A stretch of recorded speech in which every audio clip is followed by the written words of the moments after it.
Good morning students. हम लोगों का टॉपिक चल रहा है अभी ब्रांच अकाउंट्स में खाते बनाना, और उसमें हमारा स्टॉक एंड डेटर्स मेथड अभी चल रहा है। तो उसमें दो कंडीशंस दे रखी थी खाता बनाने की। जब आपको जो माल है वो कॉस्ट पे मिले, दूसरा आपको वो इनवॉइस प्राइस पे मिले, यानी कि बीजक मूल्य पे वो मिले। तो स्टॉक एंड डेटर्स मेथड में कॉस्ट में, यानी जो आपकी लागत है, मूल लागत पे जब आपको माल मिलता है, तो वो तो हमने कल इससे पिछले वीडियो में हमने सॉल्यूशन देख लिया। लेकिन उसके आगे का जो है बीजक मूल्य वाला, इनवॉइस प्राइस वाला, वो हम अब देखते हैं। तो जब आपको बीजक मूल्य पे माल दर्ज करने हैं तो देखिए आपको अकाउंट्स वही रहेंगे जो इससे पहले आपने बनाए हैं, जैसे कि branch stock account, branch debtor account, branch expenses account. लेकिन आपको यहाँ पे दो अकाउंट्स आपको अलग से बनाने पड़ेंगे। वो कौन सा होगा? शाखा समायोजन खाता, ब्रांच एडजस्टमेंट अकाउंट। कुछ चीज़ें ऐसी है इसमें कि इसमें आपको शाखा समायोजन खाता यानी ब्रांच एडजस्टमेंट अकाउंट आपको बनाना पड़ेगा। तो देखिए जो इस अकाउंट में आप कौन कौन सी अमाउंट्स लिखेंगे। शाखा समायोजन खाते के प्रथम भाग में प्रारंभिक एवं अंतिम स्टॉक के बीजक मूल्य से जुड़े हुए लाभ की राशियाँ, यानी कि क्योंकि यहाँ पे जो ट्रांसफ़र है वो इनवॉइस प्राइस पे हो रहा है, तो आपका जो प्रॉफिट मार्जिन है वो भी ऐड होकर ट्रांसफ़र हो रहा है। तो उस प्रॉफिट मार्जिन को आपको क्लोजिंग और ओपनिंग स्टॉक में से अलग करके आपको कहाँ पे एडजस्ट करना है? ब्रांच एडजस्टमेंट अकाउंट में। यानी जो भी ऐसी राशियाँ हैं जो नहीं आएंगी, जिनको दर्ज नहीं करना है, तो उनको हटा के आप शाखा समायोजन खाते में आप एंटर कर देंगे। शाखा को भेजे गए शुद्ध माल से जुड़े लाभ की राशि, जो goods send to branch account होता है, उसमें जो माल होता है वो भी मार्जिन में ऐड मार्जिन करके आपको भेजा हुआ होता है, तो यहाँ पर उसको भी आप अलग हटा के ब्रांच एडजस्टमेंट अकाउंट में आप मेंशन करेंगे। तथा शाखा के हस्तस्थ स्टॉक में वृद्धि एवं न्यूनता, यानी कोई भी सरप्लस और शॉर्टेज हो जाता है आपके, तो उसको भी आप ब्रांच एडजस्टमेंट अकाउंट लिखकर आप उसको एडजस्ट करेंगे। जबकि इस खाते के दूसरे भाग में शाखा के स्टॉक में वृद्धि एवं न्यूनता की लागत की राशियों तथा शाखा के खर्चों की राशियों एवं शाखा की अन्य आयों को दर्शाया जाता है। यदि चाहें तो शाखा समायोजन खाते के द्वितीय भाग को शाखा लाभ हानि खाते के नाम से भी संबोधित किया जा सकता है। साथ ही आपको शाखा स्टॉक संचय खाता, ब्रांच स्टॉक रिजर्व अकाउंट भी आपको यहाँ पे बनाना पड़ेगा। ब्रांच एक्सपेंसेस अकाउंट तो आप बनाते आ रहे हैं, जानते हैं ब्रांच के जो खर्चे होते हैं, जो हेड ऑफिस दे रहा है वो ब्रांच खाता आपका होगा। एक आपको ब्रांच स्टॉक रिजर्व अकाउंट बनाना है, एक आपको ब्रांच एडजस्टमेंट अकाउंट बनाना है। तो देखिए क्वेश्चन देखते हैं। The Royal Stores of Jaipur has a retail branch at Jodhpur. The goods are invoiced at the branch at selling prior, which is obtained by adding 25% on cost per, यानी यहाँ पे जो margin है वो कितने का है? 25% का। All branch expenses are paid by the head office. The particulars are as follows. ये क्वेश्चन है आपका। अब देखिए यहाँ पे ओपनिंग बैलेंस दे रखा है आपको स्टॉक का, डेटर्स का, स्टॉक रिजर्व का। ये नई चीज़ है यहाँ पे। तो स्टॉक एंड डेटर मेथड है तो और इनवॉइस पे है, तो यहाँ पे आपको स्टॉक रिजर्व का भी एडजस्टमेंट अकाउंट यहाँ पे आपको बनाना पड़ेगा।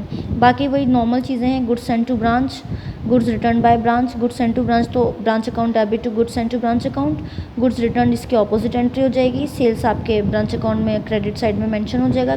सेल्स दोनों है, कैश और credit. Goods return by debtors opposite entry हो जाएगी सेल्स की। Cash received from debtors, debtors कम हो जाएंगे आपके। डिस्काउंट अलाउड टू डेटर्स, ये सब ब्रांच के खर्चे हैं। बैड डेब्ट्स ब्रांच का खर्चा। Branch expenses paid by the head office, ये क्लियर मेंशन है, तो ये खर्चे भी आपको मेंशन करने हैं। ये क्लोजिंग बैलेंसेस दे रखे हैं। अब देखिए ओपनिंग बैलेंस हमें 3 चीज़ों के दे रखे थे, including stock reserve, but we did not have closing stock of stock reserve, we have only 2 of stock and debtors.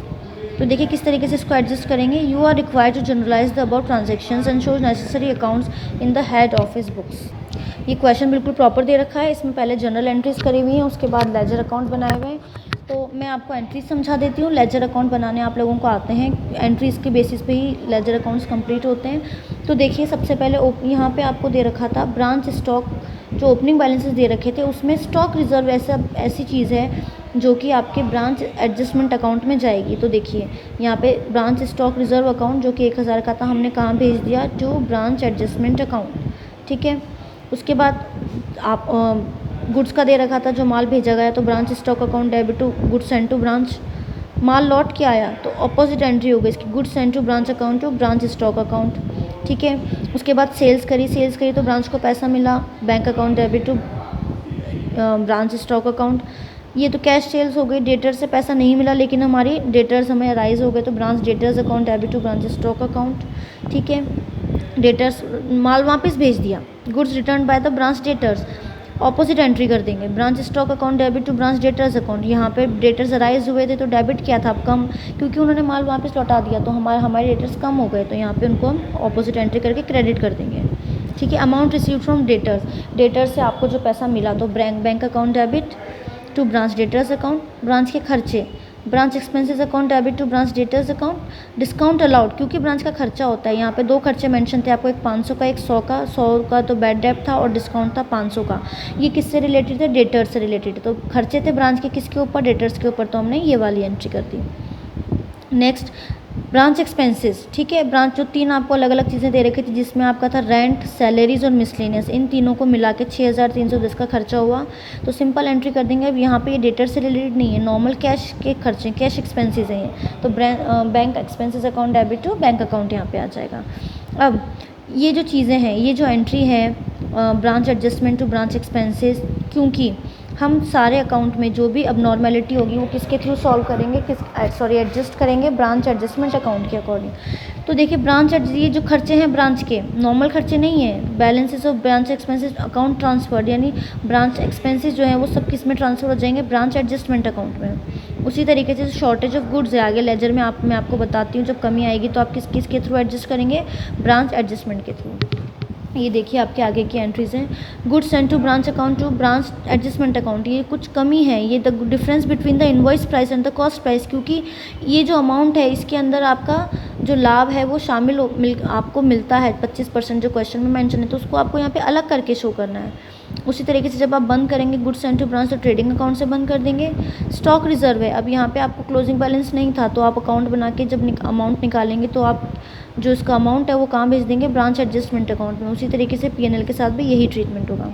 तो आइए लेजर देखते हैं। Branch stock account, branch stock account simple opening balance दे रखा है स्टॉक का, to balance brought down, closing balance भी हमें गिवन था, बाय बैलेंस ब्रॉट डाउन। अब आप बाकी की जो भी एंट्रीज हमने करी है यहाँ पे आप यहाँ पे कर लेंगे, आप जो लेजर पोस्टिंग है सारी एंट्रीज की कंप्लीट कर लेंगे तो आपको यहाँ पे बैलेंसिंग फिगर यहाँ पे मिलेगा आपको शॉर्टेज का, यानी 200 रुपये यहाँ पे कम पड़ रहा है, क्योंकि कैरी डाउन भी दे रखा है, ब्रॉट डाउन भी दे रखा है, दैट मीन्स इन्हीं में कहीं ट्रांजैक्शंस में कमियाँ ज़्यादा होगा। तो जब हम कैलकुलेशंस करेंगे तब हमें पता चलेगा कि क्रेडिट साइड 200 रुपये से कम है। तो यहाँ पे आप किस एंट्री के थ्रू इसको एडजस्ट करेंगे, branch adjustment account debit credit करके। ठीक है। तो यहाँ पे branch adjustment account debit to branch stock account, जो एंट्री हमने की थी यहाँ पे, ये लास्ट वाली एंट्री देखिए, branch adjustment account to branch stock account. आप एंट्री करते जाइए, लेजर बनाते जाइए तो आपको पता चल जाएगा। ठीक है। उसी तरीके से नेक्स्ट डेटर्स अकाउंट, अब डेटर्स को ओपनिंग बैलेंस दे रखा था, क्लोजिंग बैलेंस दे रखा था, और इससे रिलेटेड बाकी डेटर्स से रिलेटेड जो भी हमने चीज़ें करी थी, जैसे कि डिस्काउंट देना, बैड डेब्ट्स अलाउ करना, डेटर्स से पैसा रिसीव करना, डेटर्स का गुड वापस करना, तो वो सब हम इस अकाउंट में यहाँ पे मेंशन कर देंगे। तो यहाँ पे जो डेटर से रिलेटेड 2 खर्चे थे, कौन से, एक तो बैड डेब्ट का और एक डिस्काउंट का, तो वो दोनों हम किसके थ्रू एडजस्ट करेंगे, ब्रांच एक्सपेंसेस के through, branch expenses account, branch expenses account. इसकी एंट्री भी हमने देखी थी यहाँ पे, ये देखिए, branch stock to branch data, branch expenses account debit to branch, ये वाली entry, branch expenses account debit to branch debtors account. तो इस तरीके से ये वाला अकाउंट भी यहाँ पे कंप्लीट हो जाएगा।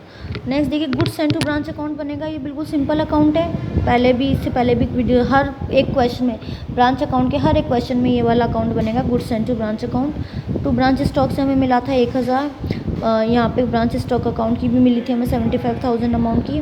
ब्रांच एडजस्टमेंट अकाउंट से कितना आया हमारे पास, 14,800। ये कैसे आया अभी मैं आपको आगे जाके बताती हूँ।